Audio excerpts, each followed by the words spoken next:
Gusto ko ng kotse, pero wala akong pera. Gusto kong mag-travel, pero wala akong pera. Gusto ko ng cellphone, pero wala akong pera. Cause yeah, you know I can't stop. Cause yeah, you know I won't stop. Hindi na lang pipigilan tayong dalawa.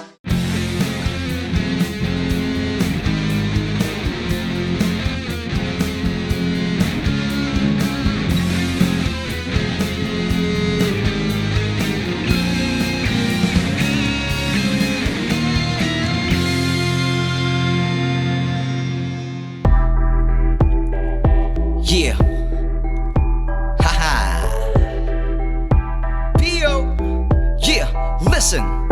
Napakarami na sa ating rumirespeto lang sa pera. Kapag walang laman ng bulsa, itsyapwera. Matagal ko nang alam na hindi patas ang karera sa mundo ng papel at barya nakakadena. Anong palagay ng Makate ang kamay? Ang bibilis nilang kumilos kapag merong lagay. Pag wala kang mabigay, mabagal at matamlay. Walang pake kahit mangawit ka sa kakaantay. Bakit ka aasikasuhin? Mayaman ka ba? Mamurahin lang suot mo tapos mukha kang paa. Sumisingke at sumusungit ang mga mata. Kakapkapan ka mula taas hanggang sa baba. Pag mayaman ang dating, laging importante. Wag nyo nga kaming gawing mga ignorante. Kailangan bang magsuot ng malaking diamante? Nababayaran kada respeto nyo parate, ha? May bago kang damit, magkano? Saan ka nagpagupit, magkano? Nabibili na rin ba ang pagtrato ng tao sa tao? Sige, magkano? Binabago ang pagkatao pag tinanong ng magkano. Halos lahat nakikinig, yung iba nang kinig pag tinanong ng magkano. Wala kang kwenta, yan ang madalas maramdaman. Lalo na pag ang bulsa mo ay nawalan na ng laman. Kailangan ko raw masanay sa ganitong kalakaran. Salapi palagi ang may hawak ng patakaran. Itatrato ka nila na parang walang halaga. Hindi pantay ang mundo, masasaktan ka talaga. Sino bang nasa ibabaw nakakapagtaka ba? Sa pag-akyat mo sa hagdan, mangangapa-ngapa ka pa. Kakakaba, pero kailangan kong lakasan. Pag inapakan, subukan mo munang wag palagan. Maraming titira sa'yo, kailangan mo lang tatagan. Digital na yung karma, yan ang laging tatandaan. May mga tao pa rin na may respeto pa. Kaso nga lang yung iba, may presyo na. Hindi ko natatanungin kung magkano ba. Ayoko kasing bumili, baka magbago pa, ha? May bago kang damit, magkano? Saan ka nagpagupit, magkano? Nabibili na rin ba ang pagtrato ng tao sa tao? Sige, magkano? Binabago ang pagkatao pag tinanong ng magkano. Halos lahat nakikinig, yung iba nanginginig pag tinanong ng magkano. May bago kang damit, magkano? Saan ka nagpagupit, magkano? Nabibili na rin ba ang pagtrato ng tao sa tao? Sige, magkano? Binabago ang pagkatao pag tinanong ng magkano. Halos lahat nakikinig, yung iba nanginginig pag tinanong ng magkano. Yeah. Nagsimula ako nung 6 years old ako, tas nagpi-freestyle lang ako, pinapa-freestyle ako nung mga tito ko sa cemetery kapag pista ng patay. Then nung high school ako, gumraduate ako, sumasali ako sa mga pagsulat, kung mga competition sa pagsulat ng tula, hanggang sa nung gumraduate ako, doon ako nag-start pursue talaga ng music ko, which is yun sa hip-hop. Nakikinig ako noon pa ng mga rap ni Sir Glock 9, no? Mga Francis M. So, mahilig talaga ako sa mga hip-hop songs. Hanggang sa, syempre, pag naririnig mo nang naririnig, nai-impluensya ka. Hanggang sa minahal ko na yung culture. Yung journey kasi, naging journey ko kasi hindi rin siya naging madali. Pero siguro masasabi kong nasa tagal din talaga. May experience mo yung mga, syempre magkakamali ka, yung tamang delivery mo. Tapos eventually, yun, madidevelop mo na lang siya sa pagtagal ng panahon. Pag umaga, tingin ako sa salamin, syempre hilamos, ganyan. Tapos doon, magra-rap-rap lang ako doon, magpapatugtog ako, tapos sasabayan ko, tapos magpa-practice. And then, araw-araw, puro pagra-rap yung ginagawa ko. Sineryoso ko talaga yung music noong 2009. Tapos, mga 2010, pinasok ko rin yung pag-arte. So, doon nang nakadiscover naman sa akin sa acting si Direk Joyce, si Binibining Joyce Bernal, kaya malaki din utang na loob sa kanya. And then, napasok na ako sa management, sa Viva, hanggang sa doon na hindi tumigil yung sa parehong passion ko sa pag-arte, sa music, sa pagsusulat, sa pag-produce din ng beat. Yeah. Yeah. Haha. Yeah. Kamusta yung Yung mga tao na manggagamit, sila na yung nanghiram, sila pa yung magagalit. Pag di nakapagbigay mo kanila pumapangit. Sarap bigyan ng malutong na kotong sa anit. Sasama lang sila kapag merong napapala. Kapag kailangan mo, biglang nawawala. Lalo na kapag yung sitwasyon ay laging malala. Ang hirap nang magtiwala kasi nakakadala. Kuya Eddie, bakit napakasakit? Tama naman yung timpla ko pero parang ang pait. Ganun ba talaga kapag ka lagi kang mabait? Nakisama ka ng tama pero pangit yung kapalit? Mahirap tanggapin ang katotohanan. Pag nanalo ka sa loto, sana mabalatuhan. Di yung lubog ka na lalo ka pang papatungan. Sa'kin kahit walang balik, basta may natulungan. Kasama ko sila Kapag meron ako, parang bulang nawawala. kapag wala rin ako. Kasama ko sila kapag meron ako. Parang bulang nawawala kapag wala rin ako. Kasama ko sila Kapag meron ako, parang bulang nawawala. kapag wala rin ako. Kasama ko sila Kapag meron Yo. ako, sana kahit wala Listen. ako ay magpakita kayo. Tumayo ako ulit kasi dati nadapa ako. Lumubog sa paa ko ang pangakong nakapako. Nang hinawakan ko ay biglang nakapako. Alaala ng mga tao na merong atraso. Nakatulog na nga ako sa sobrang tagal ng pagbabago ng tao na may mukhang makapal. Regaluhan natin ang kaliwat kanan na sampal. Halikan natin sa noo na may kasamang sakal. Yung mga ugaling nakaka-imbyerna, sana kayo na lang yung abubong ni Berna. Mga umaastang kala mo hari at reyna. Chismoso, chismosa, inggitero, inggitera. Ugali ko ay base kung paano mo itrato. Tunay kaya lahat ng kasama sa litrato. Bakit para sa pera, lahat nagbabago? Mahal ko pa rin po kayo, kaya ko ginawa to. I Kasama love ko you. sila kapag meron ako. Parang bulang nawawala kapag wala rin ako. Kasama ko sila kapag meron ako. Parang bulang nawawala Kapag wala rin ako. Kasama ko sila Kapag meron ako, parang bulang nawawala kapag wala rin ako. Kasama ko sila Kapag meron ako, sana kahit wala ako ay magpakita kayo. I love you. Yeah. Minsan, sumagi sa utak ko na mag-isip ng concept ng kanta na tungkol sa mga kaibigan o mga nakasama mo na nawawala sila kapag wala ka rin. So sabi ko, paano ako gagawa ng isang kanta na masasabi ko sa kanila ng diretso yun sa lyrics ko, pero kailangan hindi sila masaktan ng todo. So sabi ko, babaliktarin ko. So ginawa kong title na I Love You. So kahit na ganun yung mga sinabi ko rin na mahal ko pa rin sila. Ganun. Nung high school ako, nagsusulat ako ng tula. So doon na ako nag-start na sabi ko, kailangan kong gumawa ng maraming mga rap. So doon na nagtuloy-tuloy. Una, makikinig muna ako ng music. Pagka nakinig ako ng music, gagawa ako ng beat. Pag nakagawa na po ako ng beat, iisipin ko na kung ano yung dahil dun sa beat na yon, dun masiset yung mood eh. So pag naset yung mood, kailangan ako mag-isip ng concept. Pag naisip ko na po yung konsepto, dun na ako magsusulat ng detalye tungkol dun sa konsepto na yun. Actually, masakit, syempre, kasi pag alam mong may pupuntahan ba to, o may mararating kaya to, lalo pag yung mga tao sa paligid mo hindi na naniniwala sa'yo. Bata, syempre, so nag-freestyle ka lang, tumatambay, nagra-rap. Hindi ko talaga siya pinupush kasi wala rin ako mapagre-record na studio. So ako, sabi ko, hindi ko lang tinigilan talaga kasi mahal ko yung ginagawa ko hanggang sa, ayun nga, nung unti-unti may napuntahan at may tumulong sa akin ng mga tao, yun nga, sa label. Hanggang sa sobrang unti-unti napapawi mo lahat ng hirap, yung struggle. Kasi may napupuntahan na yung ginawa mo, na pinaghirapan mo.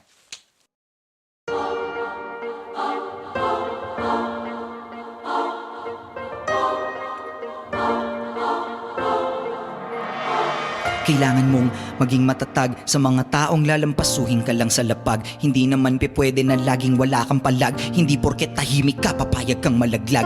Huhusgahan ka nila na para silang husgado, at ang sarili mo lang ang lagi mong abogado. Mapapamura, mapapasabi ng ano ka mo. Kapag siniraan harap-harapan sa mukha mo, kala mo mga malinis kung makapagsalita. Marami ka ring dumi, ayaw mo lang pahalata. Malala ka pa sa sinaing na kaning malata. Konting galaw, issue agad, kala mo perfecto yung madla. Magkukwento sa iba, pagkatapos ay maninira. Bumubulong sa likod, palihim na naninira. Harapin ang salamin bago pansinin yung iba. Kahit saan ka pa magpunta, hindi ka Diyos para mangusga. Bakit ka ganyan? Ganyan. Tao ka lang din naman. Kahit bali-balik ta rin, laging maling-mali pa rin. Ang tama sa mata ng iba, anong dapat kong gawin? Bakit ka ganyan? Tao ka lang din naman. Kahit bali-balik ta rin, laging maling-mali pa rin. Ang tama sa mata ng iba, anong dapat kong gawin? Pambihira ka naman kahit ano nga aking gawin. Ako lang ang may kulang, ikaw lagi yung magaling. Kapag hindi lumaban, sinasabihan na bading. Pag pinatulan naman, mayabang agad yung dating. Magagamot pa ba natin yung kanser sa lipunan? Kung walang mapanghusga, malamang wala na rin pikunan. Panlalait sa pangit, wala na rin hintuan. Kanya-kanya tayo ng baho na dapat paliguan. Gustong maliitin kesa ipagmalaki. Minsan kahit katiting, wala silang pake. Bago nyo ko pansinin, tignan mo muna kasi ang sarili mo. Baka mas marami ka pang andumi. Marami akong tato, kriminal na ba agad? Kulang lang ako sa tulog, adik na tsaka bangag. Madalas ang aso kumahol pag hindi ka kilala. Kaya wag nyo kong husgahan, malamang hindi nyo ko kilala. Bakit ka ganyan? Bakit ka ganyan? Tao ka lang din naman. Kahit bali-balik ta rin, laging maling-mali pa rin. Ang tama sa mata ng iba, ano dapat kong gawin? Bakit ka ganyan? Yeah, bakit ka ganyan? Tao ka lang din naman. Kahit bali-balik ta rin, laging maling-mali pa rin. Ang tama sa mata ng iba, ano dapat kong gawin? Bakit ka ganyan? Bakit ka ganyan? Tao ka lang din naman. Yeah, kahit bali-balik ta rin, laging maling-mali pa rin. Ang tama sa mata ng iba, anong dapat kong gawin? Kahit bali-balik ta rin, laging maling-mali pa rin. Ang tama sa mata ng iba, anong dapat kong gawin? Sa rap kasi madali mo siyang halos magiging pare-pareho madalas yung artist. So minsan sa boses lang, minsan 'di ba pag narinig mo yung kanta ni Sir Glock 9, alam mong boses ni Sir Glock 9 yun. So sa akin medyo nahirapan ako dahil yung boses ko maraming halos kapareho. Pero siguro yung masasabi kong uniqueness na kakaiba ko sa ibang artist, siguro yung sa lyricism at saka kung hindi na kasi ako masyado nagwo-wordplay before ginagawa ko yun yung laro sa salita. So mas straightforward, yung mas direkta yung mensahe mo, mas diretso, mas maiintindihan nila. Yung pagiging totoo ko lang sa lahat ng craft na ginagawa ko, yun na siguro yung magiging character ko eh. Kasi pag binago mo pa siya, mahihirapan ka lang, mababurnout ka. So ako, parang nire-relax ko lang din yung sarili ko sa pagdating sa craft ko, tsaka sa karera ko sa buhay. Gusto kong gumawa ng kanta tungkol sa mga mahihirap kasi pinagdaanan, kahit ngayon naman na wag silang tumigil na mangarap kasi hindi naman habang buhay lagi silang nandun. Gusto kong yung magpakalat ng positivity at saka ng pagmamahal. So yun yung mga next na song ko kasi itong mga kanta na nailabas ko, medyo masaya siya, oo, pero medyo yung lyrics kasi medyo explicit yung iba, ganyan. Kaya ngayon, sabi ko, babaguhin ko yung sarili ko. Gusto kong magpakalat ng, yun nga, peace, tsaka love. Masasabi ko sa mga nangangarap na maging artist, katulad ko, siguro, lagi naman sinasabi yun, huwag kayong titigil kasi pag tumigil ka, talo ka. Sobrang lakas po ng OPM ngayon, lalo na nung pumasok yung digital. Kasi dati, di ba, sinasabi nating independent artist yon or underground artist. Para sa akin nga ngayon, wala nang independent artist or underground artist. Kasi dati, kaya sila tinawag na underground artist, kailangan mong manood ng gig nila kung gusto mong makabili ng album nila, kung gusto mo sila mapakinggan. Kaya siya tinawag na underground. Pero wala sila sa radyo, ganyan-ganyan. Pero ngayon kasi dahil nga sa internet, so hindi na siya underground. Kung may gusto kang artist na marinig, gusto mong bilhin o ma-stream yung kanta niya, punta ka lang sa internet. Pagdating naman sa pag-evolve, sobrang dami ko pang gustong matutunan, gustong makasama sa kanta. So may mga parating akong songs na may mga collaborations din na magagaling na artist. Tsaka gusto ko pang mag-dig deeper talaga sa love song. As in yung mga kakaiba na love song na pwede nilang marinig. Hey, hey, ha. Wala akong pera, wala akong pera, wala akong pera, wala akong pera, wala akong pera, eh. Gusto ko ng kotse, pero wala akong pera. Gusto kong mag-travel, pero wala akong pera. Gusto ko ng cellphone, pero wala akong pera. Pero wala akong pera, pero wala akong pera. Gusto ko ng kotse, pero wala akong pera. Gusto kong mag-travel, pero wala akong pera. Gusto ko ng cellphone, pero wala akong pera. Pero wala akong pera, pero wala akong pera. Gusto ko ng mga bagong gadget, kaso lang wala pang akong budget. Di na rin ako nagwawalit, di ko rin naman magagamit. Dami ko na rin utang, pera ko laging kulang. Di ko kayo tataguan, babayaran para walang tampuhan. Darating na ang aking sasahurin at marami ring bayarin. Mga taga-meral ko may dalang regalo, yung metro ko tatanggalin. Pag maubos na yung pera ko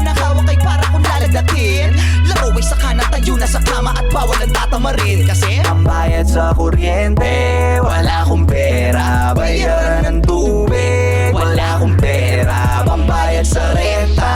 Wala akong pera, wala akong pera. Pecha di peligro, baby. Gusto ko ng kotse, pero wala akong pera. Gusto ko mag-travel, pero wala akong pera. Gusto ko ng cellphone, pero wala akong pera. Pero wala akong pera, pero wala akong pera. Gusto ko ng kotse, pero wala akong pera. Gusto kong mag-travel, pero wala akong pera. Gusto ko ng cellphone, pero wala akong pera. Pero wala akong pera, pero wala akong pera. Maraming pera kakapitan, pag-ubos na hindi na lalapitan. Ni kamusta hindi makikitaan, kasi naman hindi na nga makikinapan. Gusto ko na maging bilyonaryo, nililibot ang mundo palagi hindi na tayo. Pag may pera bida sa'kin ay hindi na bago. Walang pera walang kwenta kaya ginagago. Ang sakit, ang hirap mag-ipon, di natatapos mga gastos kaya nakakapikon. Nakagapos sa pangarap natin na daan-daang milyon. Pag ang pera nasa harapan kadalasan ay hindi na nakakalingon. Ang bayad sa kuryente, wala akong pera. Bayaran ng tubig, wala akong pera. Pambayad sa renta, wala akong pera. Wala akong pera, wala akong pera. Gusto ko ng kotse, pero wala akong pera. Gusto kong mag-travel, pero wala akong pera. Gusto ko ng cellphone, pero wala akong pera. Pero wala akong pera, pero wala akong pera. Gusto ko ng kotse, pero wala akong pera. Gusto kong mag-travel, pero wala akong pera. Gusto ko ng cellphone, pero wala akong pera. Pero wala akong pera, pero wala akong pera. Mabuhay lahat ng walang pera.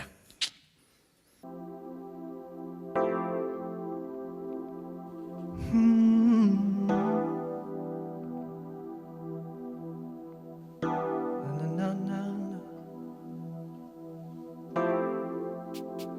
na,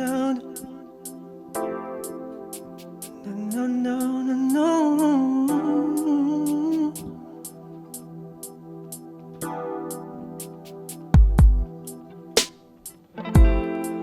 Bakit ang dami sinasabi ng mga tao sa paligid? Kasi di raw tayo bagay, tumayo ka na. Ako daw ay sinungaling, lolokohin ka. Iiwanan pag nakuha na ang gusto niya. Sana lang ay huwag kang makinig sa kanila, pagkat di nila alam kung anong mayroon sa ating dalawa. Kahit ano, kahit ano, mga salitang ito ang laging isipin. Laging isipin. Oh, 'cause girl, you know I can't stop. 'Cause girl, you know I won't stop. Hindi nila mapipigilan tayong dalawa. Hindi nila mapipigilan tayong dalawa. Girl, you know I can't stop. 'Cause girl, you know I won't stop. Hindi nila mapipigilan tayong dalawa. Hindi nila mapipigilan tayo. Ikaw at ako lamang ang makakaalam kung ano ang dapat na gawin sa mga problema at suliranin. Hayaan ang naiinggit ay yakap mo sa'kin. Huwag mo silang pansinin, pagkat di nila alam kung anong mayroon sa ating dalawa. Kahit ano, mga salitang ito laging isipin niya. Oh, 'cause girl, you know I can't stop. 'Cause girl, you know I won't stop. Hindi nila mapipigilan tayong dalawa. Hindi nila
mapipigilan, di nila mapipigilan. Oh.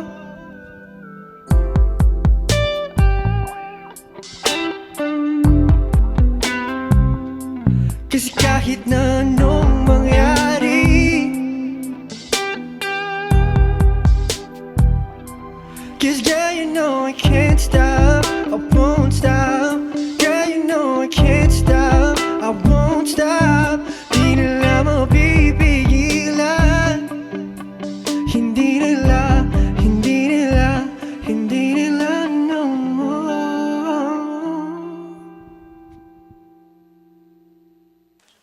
I grew up listening to a lot of pop music talaga, but from Michael Jackson, yung finifeed sa akin ng parents ko. When I found out about hip-hop, mas narinig ko siya, mas nagustuhan ko siya kasi masaya, you know, keeps me up, keeps me motivated. So mas tumira ako doon sa space ng hip-hop, hanggang ma-explore ko pa siya, hanggang sa na-apply ko siya sa kung ano-anong ginagawa ko sa buhay. I started rapping when I was 16 years old. I used to listen to a lot of foreign artists like Blink-182, Eminem. Tapos tuklasan ko lang yung Donggala Records. So that's where I started to explore in OPM rap. Narinig ko si Glock 9 sa Death Threat. And then doon na. Tapos pumasok ulit yung foreign hip-hop dito sa Pilipinas. This was the early 2000s, yung mga hip-hop and R&B. Ano sila Nelly, yung mga panahon nila J-Lo. And then Chris Brown, Trey Songz. So naapektuhan yung music ko. From rap to R&B. Tapos medyo mas pinurso ko yung R&B, so here I am. I started indie. Una, naghahanap pa kami ng mga kaibigan ko ng recording studio. Nilalakad kami sa malayong lugar. Tapos malalaman namin, band rehearsals lang pala yun. So buti na lang nakilala ko si Gab. Shoutouts to Gab, 187 Mobsters. So may studio siya sa Arqueros, Tondo. Una, naging customer nila ako sa recording studio nila. Actually, it's a small home studio. Tapos nung tumagal, nagustuhan nila yung ginagawa namin ng grupo ko. So inabsorb na nila kami sa 187 Mobsters. Just Hush started, you know, I was very young back then. So nakita ko lang sa isang magazine sa pader ng kwarto ko. Kasi yung room ko kasi dati puro XXL magazine eh.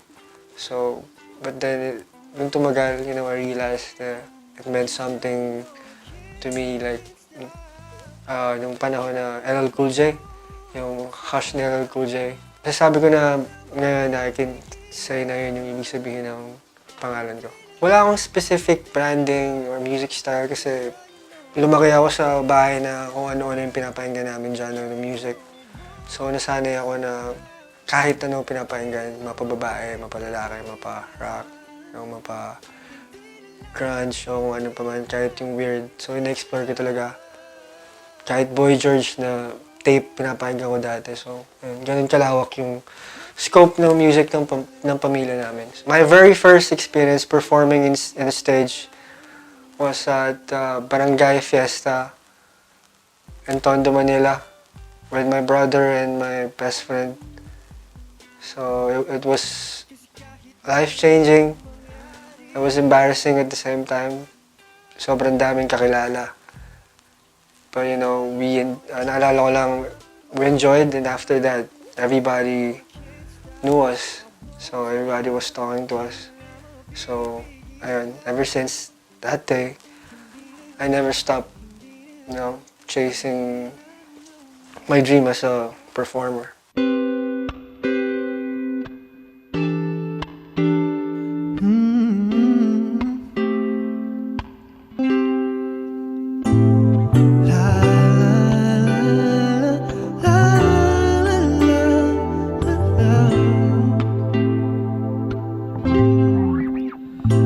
Minsan, di ko maiwasang maikumpara ang aking sarili sa iyong mga nakaraan. Pagkat sa ngayon, wala pang kakayanan pagbigay ng singsing na mahit siya higante sa iyong daliri. Sa iyong mga daliri. Bakas na higante, ikot sa mundo. Kakayanin ko, ibigay sa'yo. Gusto ngunit sa'yo, dala mo naman. Wala akong ginawa, pero teka lang, ako ay may sasabihin. Aking sisiguruhin na buong ako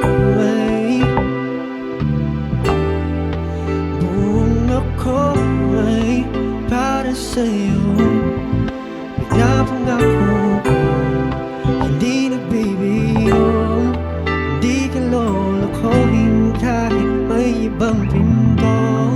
Pinapangako ko, hindi nagbibiro. Hindi ko papasukin pagkat ako ay sa'yo. Ang buong ako, ang buong ako.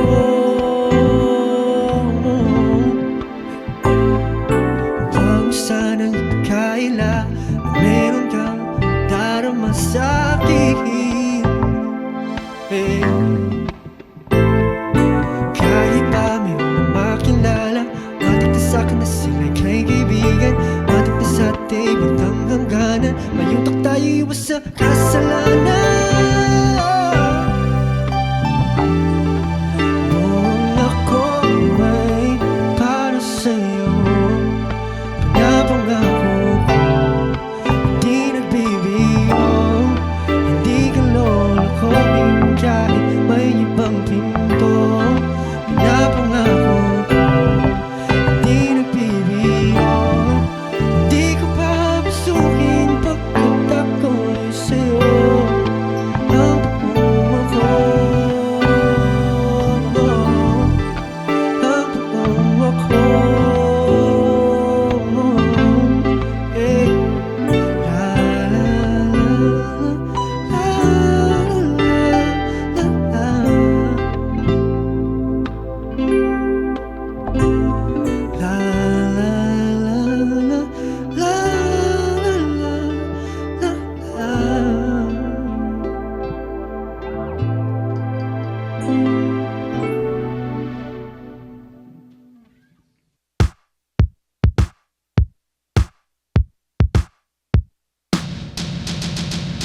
Mga daliri, di na makapagkantay, na mahawakan di lang ang iyong mga kamay.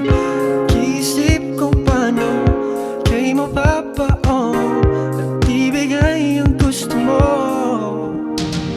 Ngayong gabi, pipiliting maabot ang langit.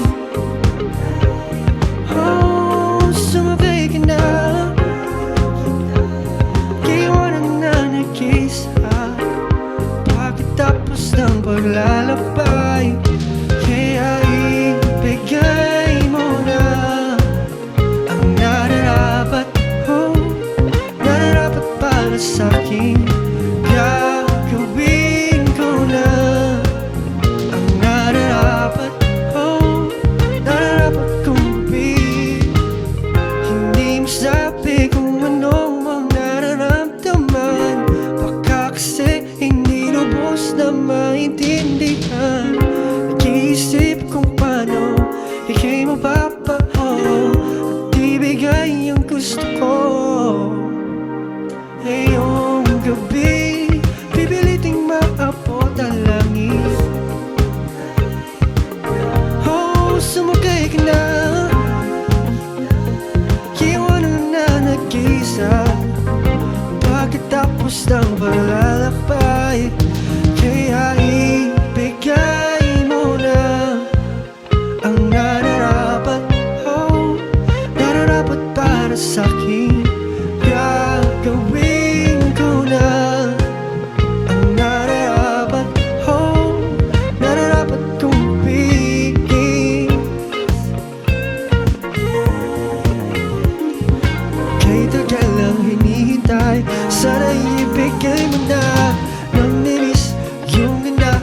Pag hindi nakikita, kay tagal lang hinihintay, sana ibigay mo na. Ngayong gabi, pipilitin importa langit.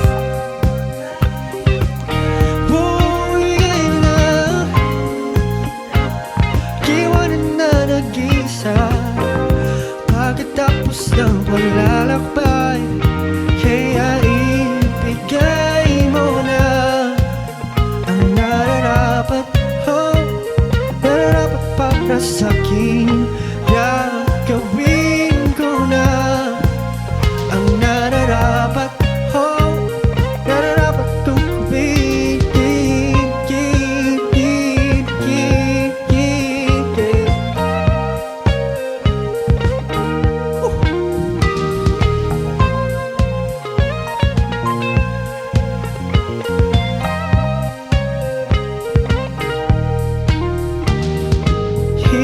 Ibigay mo na ang nararapat, nararapat para sa'kin. Gagawin ko na ang nararapat, oh, nararapat kong gawin. I tried my best to cope with what I have kahit hindi pa ako sanay. Binibigay ko na lang yung 100% ko, especially sa performing, like singing my songs. Habang tumatagal, siyempre kilala ka, so nakatingin sa'yo yung mga mata. So, yung the way I write my songs, mas lalo ko pa siyang in-improve so I could send yung mas positibong mensahe para sa mga tao, yung mas nakakatulong.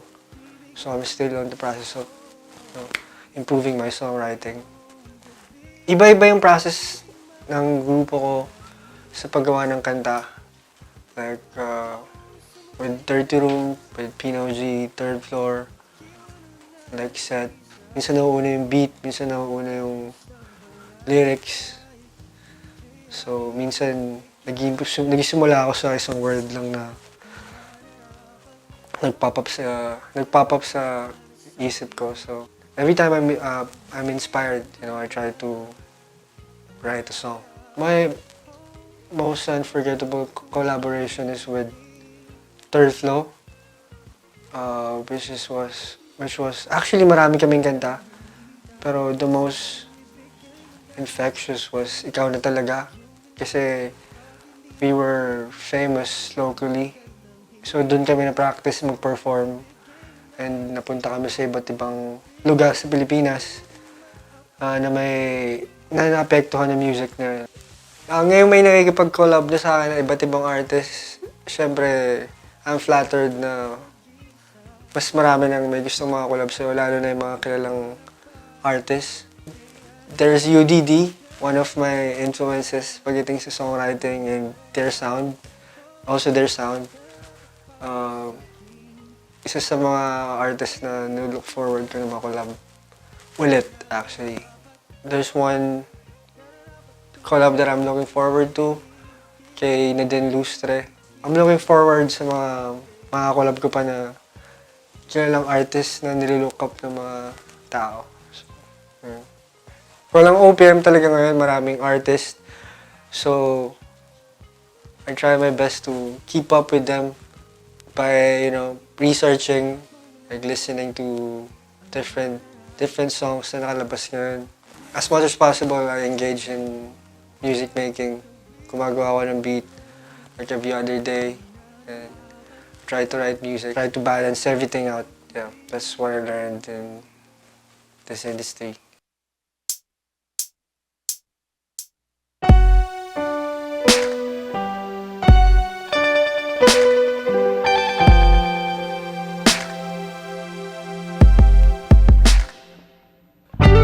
Meron lang nagsabi na nasaktan ka daw ng grabe sa pagbabaka sakali makahanap ng pag-ibig na totoo at di lang kung ano totoo ko sa'yo. Kaya sana'y tumawag ka, hey, so I can pick you up when you're feeling down. Baby, baby, baby girl, let me hold you down. Oh. Whoa. tryna fuck, just wanna console you. Sasamahan kita pumunta kahit saan. At papakinggan ang lahat ng nilalaman ng isip mo.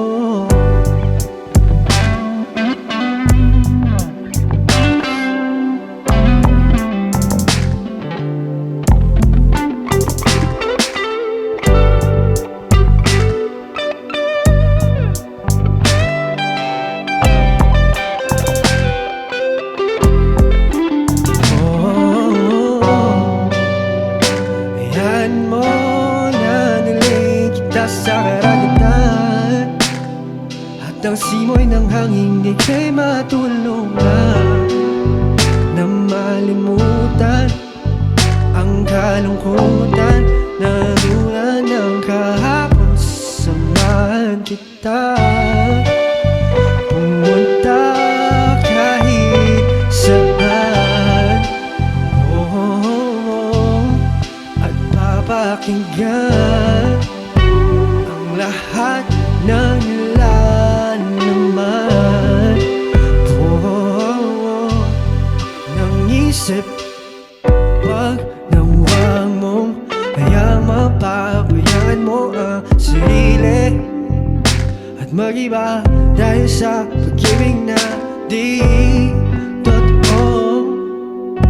Alam kong alam mo na totoo ako sa'yo, kaya sana'y tumawag ka, yeah, so I can pick you up when you're feeling down. Baby, baby, baby girl, let me hold you down.